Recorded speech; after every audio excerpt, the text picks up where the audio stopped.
There's been a very interesting study recently published from India.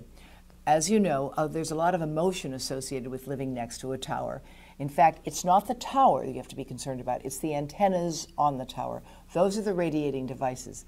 This brilliant study from India took blood from people who lived right next to towers and further away from them and further away still.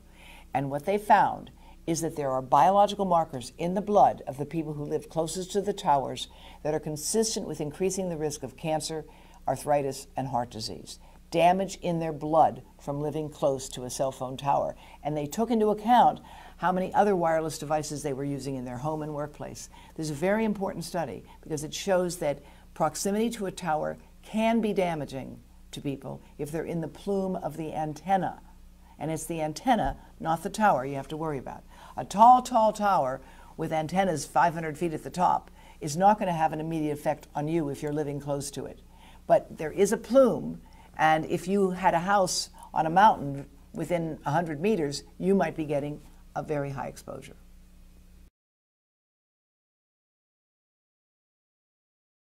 The Cleveland Clinic on its website says that men should not keep phones in their pocket if they want to have healthy children. The state of California has recently issued guidance saying the same thing, and many authorities in other countries agree. Men and women should not carry phones close to their body. So you look at your iPhone, you go to Settings, you go to General, then you go to About, then you scroll all the way down to something called Legal, and then you click on that, and you get to RF exposure.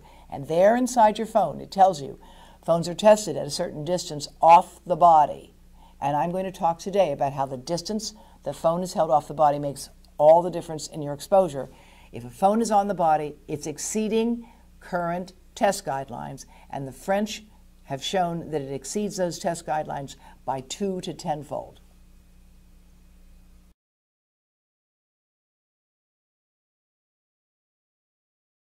Well, of course it is. And the question is, if the signal is okay, that's fine. But again, we are in the middle of an experiment.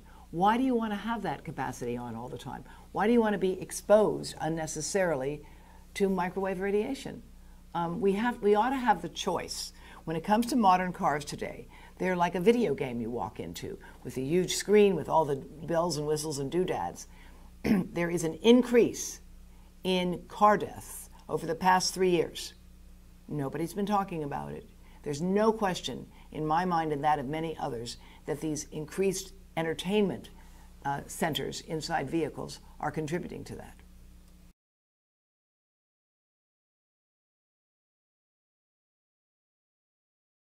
No. And a GPS uses a satellite. The concern for the GPS is distracted driving, not the physical exposure.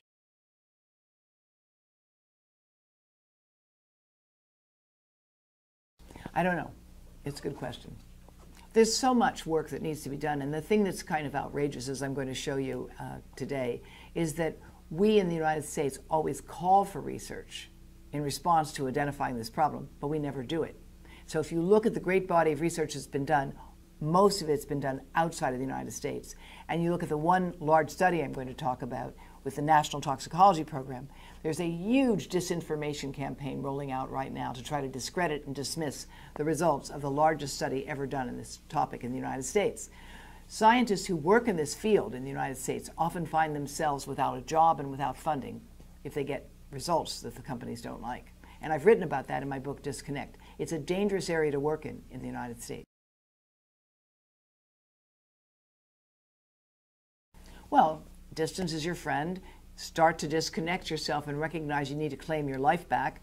You've got Roger McNamee, one of the founders of Facebook now, warning about the addictive properties of all of these things, admitting that he's addicted and that the software has been programmed to addict people, and calling for these companies to be more responsible. You've got Jana Partners and the California Teachers Union writing to Apple asking them to have better policies on children, because there's a recognition that these companies work with and depend on the fact that they can make you want to be liked.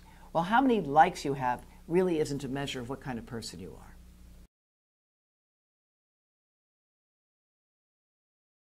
Not that I know of. Yes, not a single one that I've ever seen that I've looked for independent data actually works. The people selling them are often well-meaning, they believe in it, and there is a placebo effect. I know that, but I have not seen any data showing that any of them work.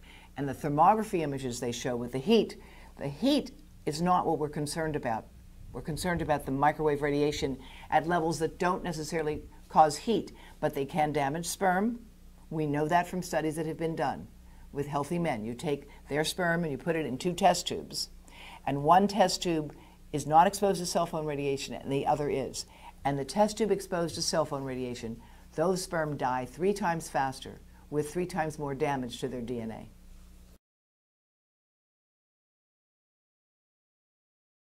Yes, because of course metal is an antenna and it attracts these things. So you want to try to avoid that, but more importantly, you want your bedroom to be an EMF-free zone. You can put a kill switch on for all the electricity in the bedroom. You can have a power strip connect all your devices and turn them off, but you should keep your devices out of your bedroom.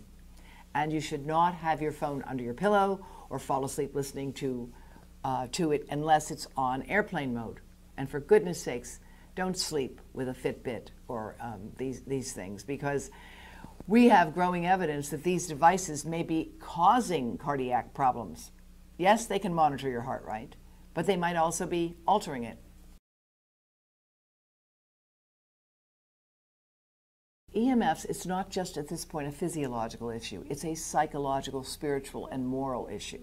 We've got to reclaim our rights and our privacy as individuals, and specifically in the family.